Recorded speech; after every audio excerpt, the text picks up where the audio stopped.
I now call upon Your Holiness, the 14th Dalai Lama. Will you please enter the podium and receive the Nobel Peace Prize for 1989 with the gold medal and the diploma.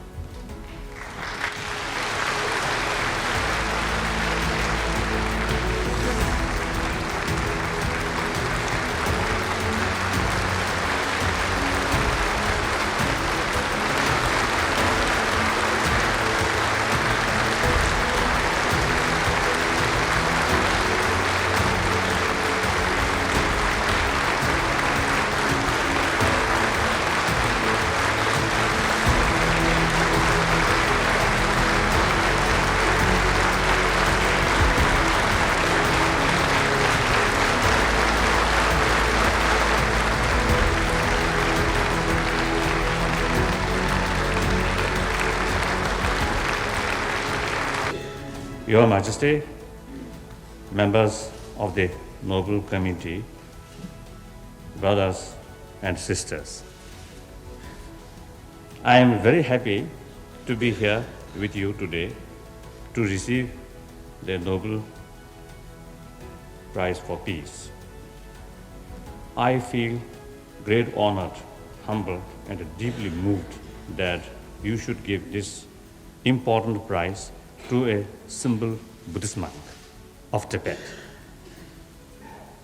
I am no one special, but I believe the prize is a recognition of the true value of altruism, love, compassion, and nonviolence, which I try to practice in accordance with the teachings of the Buddha and the great sages of India and Tibet.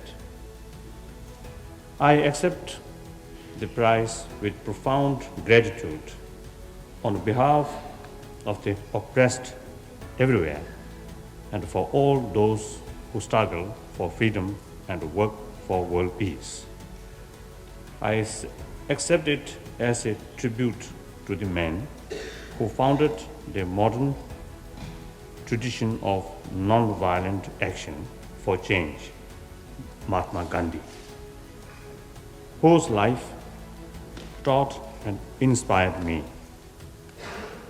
And of course, I accept it on behalf of the 6 million Tibetan people, my brave countrymen and women inside Tibet, who have suffered and continue to suffer so much. They confront a calculated and systematic strategy aimed at the destruction of their national and cultural identities. The prize reaffirms our conviction that with truth, courage, and determination as our weapons, Tibet will be liberated.